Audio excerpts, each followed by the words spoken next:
નમસ્કાર દર્શક મિત્રો, આપણી સંસ્કૃતિ આપણી ઓળખ ડીડી ગિરનારના હરતા ફરતા કાર્યક્રમમાં આપ સૌનું હાર્દિક સ્વાગત છે.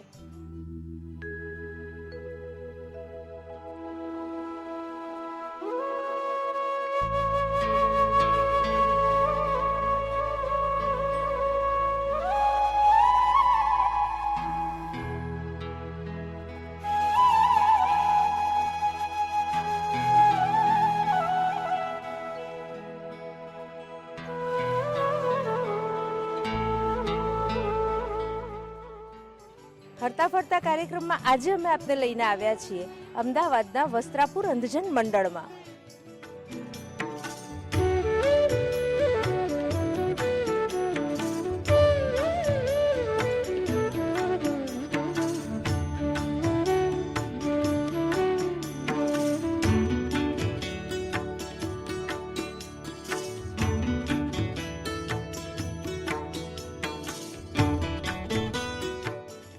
અખંડ જ્યોત માત્ર મંદિરમાં જ પ્રજ્વળે એવું જરૂરી નથી. માનવતાની ધૂણી ધખાવીને સેવા યજ્ઞની એક અખંડ જ્યોત અહીં પણ પ્રજ્વળે છે. જી હા દર્શક મિત્રો, અહીં એટલે વસ્ત્રાપુર અંધજન મંડળમાં પ્રજ્ઞાચક્ષુ કે દિવ્યાંગ હોવું એ હવે બિલકુલ સહાનુભૂતિની બાબત નથી રહી, કારણ કે અહીં તેમને સ્વાવલંબી થવાની તાલીમ આપવામાં આવે છે.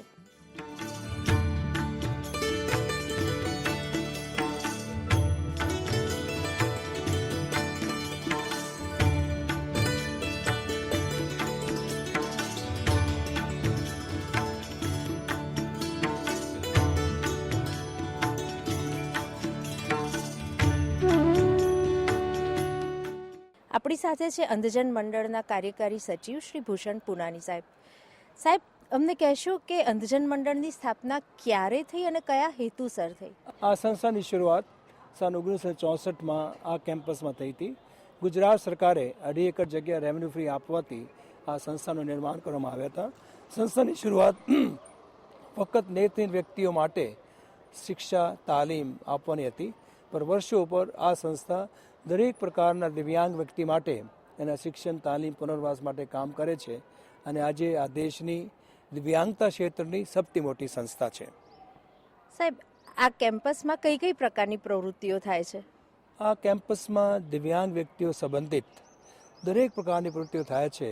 અર્લી ઇન્ટરવેન્શનથી લઈને વૃદ્ધ વ્યક્તિઓની સેવા માટે એમાં શિક્ષણ તાલીમ પુનર્વાસ, ગ્રામ વ્યક્તિઓ માટેનું સામૂહિક પુનર્વાસ અને એ માટે સહયોગી સેવાઓ જેવી કે બ્રેલ પ્રેસ, બ્રેલ લાઇબ્રેરી વગેરે થાય છે. અને નવીન કાર્યક્રમો જેવા કે સ્કૂલ ઓફ ફિઝિયોથેરાપી, ITI, કૌશલ્યવર્ધન કેન્દ્ર, technical school for the blind, secondary higher secondary school અને દરેક પ્રકારની કાઉન્સેલિંગ સેવાઓ અહીંયા આપવામાં આવે છે.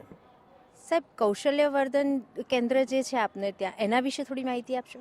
મને જણાવતા બહુ આનંદ થાય છે કે આ દેશમાં દિવ્યાંગ વ્યક્તિઓ માટેનું પહેલું કૌશલ્યવર્ધન કેન્દ્ર છે. અહીંયા ગુજરાત સરકારના સહયોગથી અમે અહીંયા plumbing, beautician course, anchoring, physiotherapy, computer operating એમાં અમે લોકો કૌશલ્યવર્ધન કેન્દ્ર ચલાવીએ છીએ. એટલે દિવ્યાંગોની જેટલી કાળજી લેવી જરૂરી છે એટલી જ એમને તાલીમ આપીને સ્વાવલંબી બનાવવા પણ ખૂબ જરૂરી છે.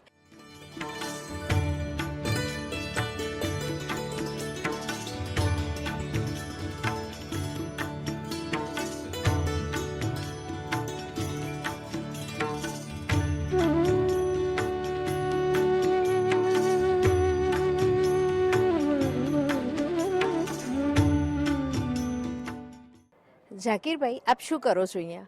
હું અમારા સંસ્થાનું જે પ્રિન્ટિંગ ડિપાર્ટમેન્ટ છે એમાં હું ડેસ્કટોપ ડિઝાઇનિંગનું કામ કરું છું. તમને એવું લાગે છે કે ક્યાંય આ દિવ્યાંગતા મર્યાદા બને છે? મારા કામની વાત કરું અને મારા જેવા જે દિવ્યાંગ વ્યક્તિઓ છે એની વાત કરું તો અમારા આવા કામમાં ક્યાંય મારી દિવ્યાંગતા આવતી નથી, કારણ કે મારે ટેબલ ખુરશી પર બેસીને જ આ કામ કરવાનું છે, એટલે મારી દિવ્યાંગતા આમાં આવતી જ નથી. એટલે દર્શક મિત્રોને તમે શું મેસેજ આપશો? હું એટલું જ મેસેજ આપીશ કે કોઈ પણ વસ્તુ હોય, ગમે તેટલા દિવ્યાંગ હોઈએ, અમારા જેવા દિવ્યાંગ હોઈએ, છતાં અમારી પાસે એક રસ્તો છે કે અમે લોકો જે નથી એ ભૂલી અને જે છે એને અપનાવી ને એને સારી રીતે કરીએ, એટલે એમાં ક્યાંય દિવ્યાંગતા નો સવાલ ઉઠતો જ નથી. આપણી સાથે છે અજય, જે મેન્ટલી ચેલેન્જ છે, પણ છતાં અહીંયા તેને સ્વાવલંબી બનવાની તાલીમ આપવામાં આવી છે. અજય, શું કરો છો અહીંયા? નોકરી કરો છો? કઈ પ્રકારનું કામ કરો છો? માળીનું બાગકામ કરો છો? મજા આવે છે? અને આ બધું શૂઝ બધું આમ તો અપ ટુ ડેટ લાગો છો હે? તો સાહેબ, અહીંયા એમ્પ્લોયમેન્ટ અને પ્લેસમેન્ટના શું ચાન્સીસ હોય છે? અહીંયા ફૂલ ટાઈમ એક રોજગાર વિભાગ ચાલે છે, જ્યાં પૂરે ગુજરાતના દિવ્યાંગ વ્યક્તિઓ નામ નોંધાવે છે. પછી દર વર્ષે જોબ મેળા કરીને કંપનીઓને આમંત્રણ આપવામાં આવે છે. અને અહીંયા જે પ્રિન્સિપલ છે, આપણે દિવ્યાંગ વ્યક્તિની દિવ્યાંગતા પર નહીં, પણ એની ક્ષમતા અને શક્તિ પર જોઈએ છે. અને દિવ્યાંગ વ્યક્તિ જે ટ્રેનિંગ કરેલા છે અથવા જે એની રુચિ છે, જે એના એક્સપિરિયન્સ છે, જે એની લાયકાત છે, એ પ્રમાણે નોકરી અપાવીએ છીએ.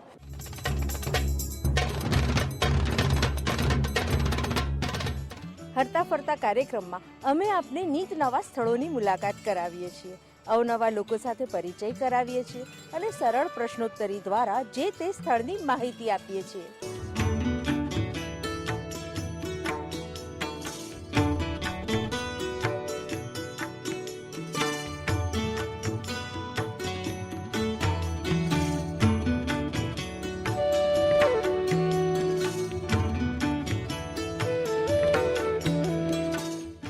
કિન્નરીબેન, આપ શું કરો છો અહીંયા? હું અહીંયા એડવોકેસી મેનેજર તરીકે અંજન મંડળમાં કામ કરું છું. એડવોકેસી મેનેજર તરીકે આપની શું કામગીરી હોય છે અહીંયા? એડવોકેસી મેનેજર તરીકે મારી 2-3 જે રિસ્પોન્સિબિલિટી છે, એમાં એક તો વિકલાંગ વ્યક્તિઓને એમના અધિકારો વિશે એમને જાણકારી આપવી અને એનો ઉપયોગ કેવી રીતે કરવો એના વિશે અમે એમને તાલીમ આપીએ છીએ.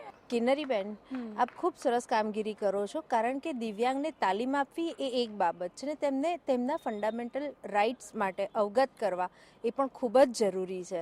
રોહન 15 વર્ષ પહેલાં ગાંધી આશ્રમ પાસેથી મળી આવ્યો હતો. અનાથ બાળક છે, સાંભળી નથી શકતો, જોઈ નથી શકતો, બોલી નથી શકતો.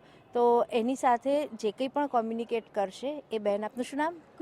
કૃપાબેન કરશે અને આપણને જાણવા મળશે કે કેવી રીતે અહીંયા સતત હસતો રહે છે અને પ્રોગ્રેસ કરે છે. કૃપાબેન, તમે કહેશો કે રોહન અત્યારે અહીંયા શું કરે છે? રોહન અત્યારે સ્કૂલનો અભ્યાસક્રમ ભણી રહ્યો છે, 5મા ધોરણનો. અને રોહનને જન્મ વખતેથી સંભળાતું બિલકુલ નહોતું અને થોડું દેખાતું હતું. હવે એ બિલકુલ દેખાવાનું પણ એને બંધ થઈ ગયું છે.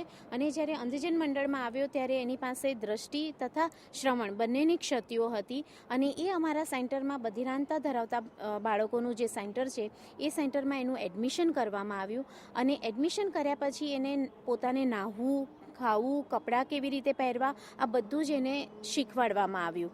એટલે ઘણી બધી ટ્રેનિંગ તમે અહીંયા આપી છે. અને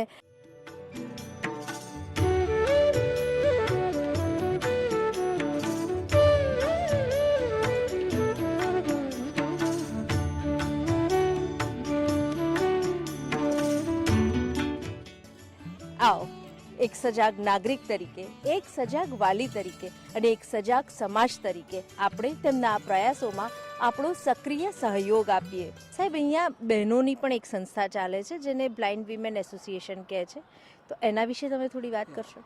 અહીંયા મહિલા અંજન મંડળની શરૂઆત કરવામાં આવી છે. અને મજાની વાત એ છે કે નેત્રીન બહેનો પોતે જ આ સંસ્થા ચલાવે છે, પોતે જે સભ્યો છે એ લોકો અહીંયા વોકેશનલ ટ્રેનિંગ સેન્ટર ચલાવે છે, જ્યાં બહેનોને દરરોજના કાર્યની ટ્રેનિંગ આપવામાં આવે છે. સાહેબ, એ કહેશો કે નેત્રહીન વ્યક્તિ માટે બ્રેલ લિપિ ખૂબ જ અનિવાર્ય છે, તો બ્રેલ લિપિની શોધ કોણે અને ક્યારે કરી? બ્રેલ લિપિ એક નેત્રીન વ્યક્તિ માટેનું શિક્ષણનું બહુ મોટો માધ્યમ છે.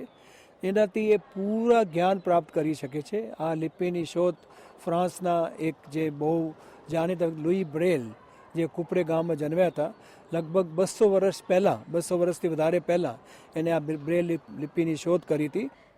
દિનેશભાઈ, શું કામ કરો છો આપ અહીંયા? હું સંસ્થામાં ઇન્સ્ટ્રક્ટરનું કામ કરું છું અને ઇવેન્ટ મેનેજરનું. સંસ્થા માટે દાન ભેગું કરું છું. હું દિવ્યાંગ બાળકો માટે જે જુદા જુદા પ્રોજેક્ટ્સ ચાલે છે એમાં CSR એક્ટિવિટી, દરેક કંપનીઝને એમનું 2% પ્રોફિટ જે છે એ CSRમાં આવી સંસ્થાઓને દાન આપવું પડે. તો દિવ્યાંગ બાળકોના જે જુદા જુદા પ્રોજેક્ટ્સ છે, દાખલા તરીકે શિક્ષણ છે, પુનર્વસન છે, સ્વરોજગારી, મેડિકલ, એ બધા માટે અમે લોકો અહીંયા દાન ભેગું કરીએ છીએ. આધુનિક સમયમાં જ્યારે ટેકનોલોજી અનિવાર્ય બની ગઈ છે ત્યારે પ્રજ્ઞાચક્ષુઓ પણ બિલકુલ પાછળ નથી. તેઓ પણ સમય સાથે તાલ મિલાવી રહ્યા છે. શું નામ છે તમારું? મારું નામ જિગ્નેશ છે. જિજ્ઞેશભાઈ, શું લાગે છે તમને કે દરેક પ્રજ્ઞાચક્ષુ માટે કમ્પ્યુટરની તાલીમ કેમ આવશ્યક છે? સેમ એઝ જેમ એક દેખતો માણસ છે, આપણે એને સારી ભાષામાં સાઇટેડ પર્સન કહીએ, એને પણ કમ્પ્યુટર અનિવાર્ય છે, તો એ જ રીતે કોઈ પણ પ્રજ્ઞાચક્ષુ વ્યક્તિ હોય તેને પણ કમ્પ્યુટર શીખવું જોઈએ. કેમ કે આજે એવું નથી કે કમ્પ્યુટર વાપરી નથી શકતા. આજે તમે માર્કેટમાં અથવા ગૂગલ પર સર્ચ કરશો કે સ્ક્રીન રીડિંગ સોફ્ટવેર્સ, તો એવા ઘણા બધા સોફ્ટવેર્સ તમને મળશે. એ સોફ્ટવેરનું કામ એ હોય છે કે તમે કમ્પ્યુટરમાં ઇન્સ્ટોલ એ સોફ્ટવેર કરી દો એટલે તમારું કમ્પ્યુટર બોલતું થઈ જાય, એટલે કે ટોકિંગ કમ્પ્યુટર બની જાય. એટલે એની મદદથી ઇવન સાઇટેડ માણસો એ પણ આંખ બંધ કરીને કમ્પ્યુટર વાપરી શકે. કેમ કે કમ્પ્યુટર બોલે, તમે જે પણ કામ કરો એ બધું બોલી આપે. એટલે સમાજમાં એક અલગ તરી આવવું હોય, કોઈ જગ્યાએ જોબ કરવી હોય, બાળકે સ્કૂલમાં ભણવું હોય આધુનિક ટેકનોલોજીનો ઉપયોગ કરીને, તો આવા ક્ષેત્રોમાં કમ્પ્યુટર શીખવું અને તેનો ઉપયોગ કરવો ખૂબ અગત્યનું. અને ટેકનોલોજી પણ આપની મદદે આવે છે કે એ પ્રકારના સોફ્ટવેર છે કે જેથી ઘણું ઇઝી થઈ પડે છે આ પ્રકારની ટ્રેનિંગ. એટલે આપ ખૂબ સરસ કામ કરો છો.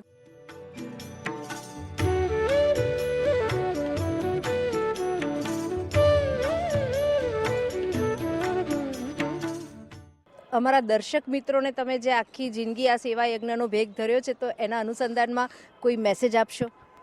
સૌથી અગત્યનો મેસેજ, કોઈ બી દિવ્યાંગ વ્યક્તિ પહેલાં વ્યક્તિ છે, પછી દિવ્યાંગ છે. આપણે દિવ્યાંગ વ્યક્તિની શક્તિ, ક્ષમતા એને જોવી જોઈએ અને એને સમાજમાં, જે સમાજની વિકાસની મુખ્ય ધારા છે, એમને સ્થાન મળે. એના શિક્ષણ, તાલીમ, પુનર્વાસ બીજા કોઈ બાળક, બીજા કોઈ વ્યક્તિની જેમ થાય. અને એને આપનામાંથી એક છે, એ બી માનવી છે, એને બી માનવીના બધા અધિકારો મળવા જોઈએ. એ માટે આપણે પ્રયત્ન કરીશું. તો દિવ્યાંગ શબ્દ એવું લાગે છે કે આ વ્યક્તિ આપણે કરતાં થોડા અલગ છે, એવું નહીં રહે. એ બી આપણામાંથી એક છે, એને આપણે સ્વીકાર કરીશું તો એમનો બી વિકાસ થશે અને સમાજનો બી વિકાસ થશે. એવું ચોક્કસ કહી શકાય કે કદમ અસ્થિર હો એને કદી રસ્તો નથી જડતો, અડગબનના મુસાફિરને હિમાલય પણ નથી નડતો.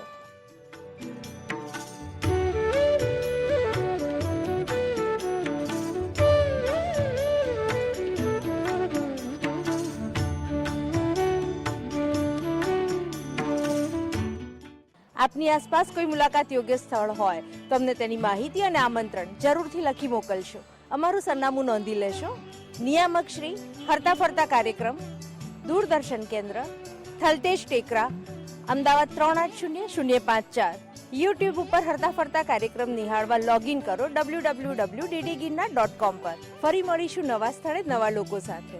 હરતા ફરતા કાર્યક્રમના દરેક એપિસોડના અંતે આપણે એક કન્સ્ટ્રક્ટિવ વિચારધારા સાથે છૂટા પડીએ છીએ. પણ આ વખતે હું આપને વિનંતી કરીશ એક સંકલ્પ લેવા માટે. નેત્રદાનનો સંકલ્પ, જેનો મહિમા આપણને સુપેરે ખબર છે. આપણા અને આપણી આજુબાજુની દરેક વ્યક્તિના સેલફોનમાં નેત્રદાન કરવા માટેનો સંપર્ક નંબર હોય તેની અવશ્ય ખાતરી કરીએ. માનવતાની મહેકથી જીવન તો જીવન, મૃત્યુ પણ મહેકાવીએ.